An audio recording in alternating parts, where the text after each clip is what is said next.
Hello साथीहरू सबैजनालाई happy Tihar. साथीहरू यो देख्नुभएको ठाउँ चाहिँ मेरो श्रीमानको लागि अनि मेरो भान्जा-भान्जीको लागि, यो चाहिँ मेरो भाइको लागि हो। उहाँ चाहिँ मेरो ठुलो अमाजु दिदी, उहाँ चाहिँ हाम्रो घरको फुपू, उहाँ चाहिँ कान्छी अमाजु अनि उहाँ देखिनु भएको चाहिँ मेरो श्रीमानलाई चाहिँ दिदीहरूले कपडा ल्याइदिनु भएको थियो अनि लगाउनु त्यही नयाँ कपडा भनेको मानेकै हुनुहुन्न के, त्यही कुरामा यहाँ डिस्कस गरिराख्नु भएको छ। अलि चुजी हुनुहुन्छ कि मेरो बुढो चाहिँ, अनि अरूले ल्याइदिएको खासै मन नपराउने, आफै रोज्ने खालको हुनुहुन्छ।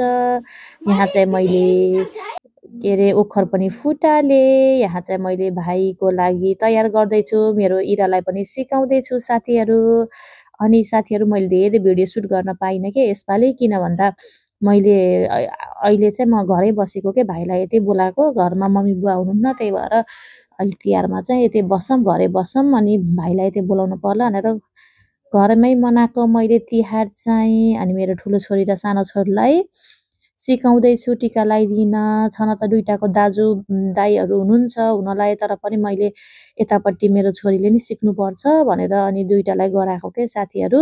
अनि यहाँ चाहिँ मेरो भाइ अनि मेरो उतापट्टि चाहिँ हामी किन बाहिर गराएको भन्दाखेरि हाम्रो एकदम ठुलो फ्यामिली छौँ। अनि मेरो श्रीमानको चाहिँ 7वटा दिदीबहिनी हुनुहुन्छ के।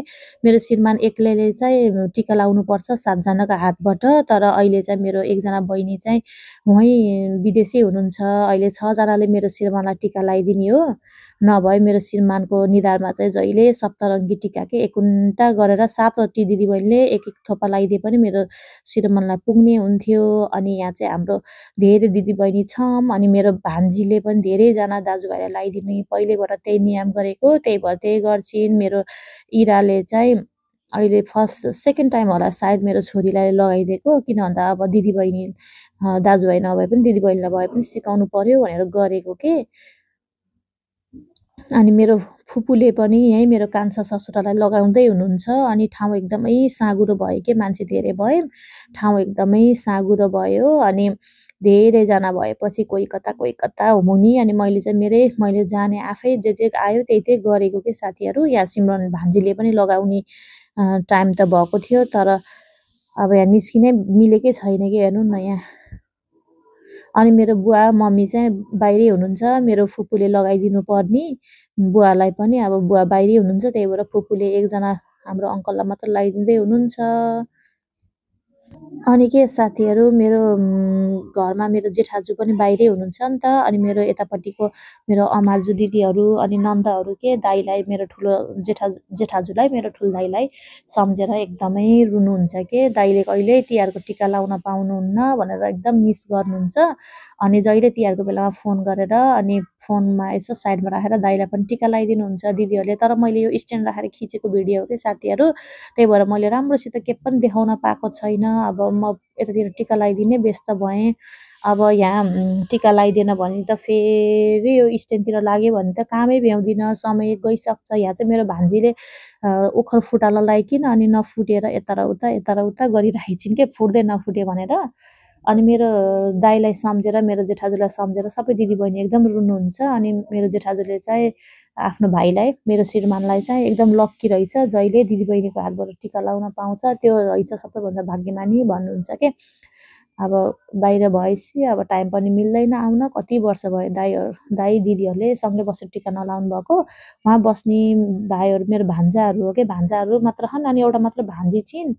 अनि मैले होला कि दुईटा छोरी पाएको मेरै हो दुईटा छोरीहरू, अरू त सबै छोराहरू मात्र छन् के साथीहरू।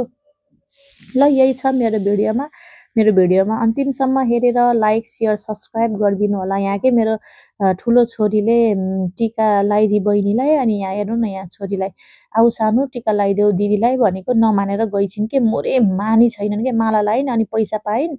अनि त्यहाँ मैले कतिपटक लगाएँ कि, हेर्नु न भागिकिन्, यता र उता भागिकिन्।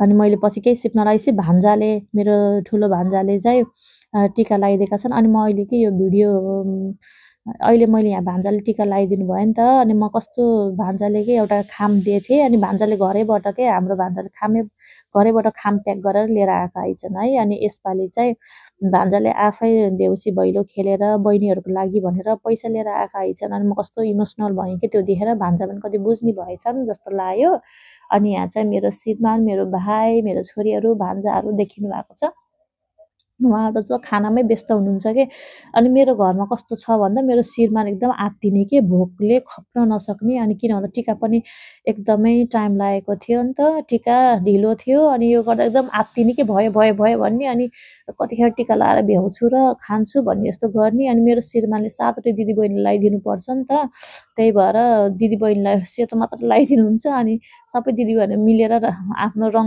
निधार आफै रङ भर्नुहुन्छ कि पाले पालो दिदीबहिनी मिलेर श्रीमान चाहिँ सेतो लगाइदिएर अनि खाना दौडिहाल्नुहुन्छ यहाँ चाहिँ मेरो भाइले मलाई सप्तरङ्गी टिका पनि लगाइदिइसकेँ अब मैले चाहिँ मेरो श्रीमान पनि भित्र जानुभयो मैले भाइ र श्रीमानलाई सँगै खाना खान दिएको थिएँ यहाँ चाहिँ म अमाजीसित पनि टिका लगाएँ साथी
मैं तो टन चलाए नहीं डरे डरे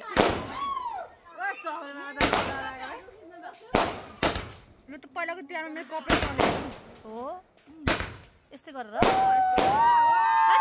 काम मारे चिच्चाको मारे मलाई त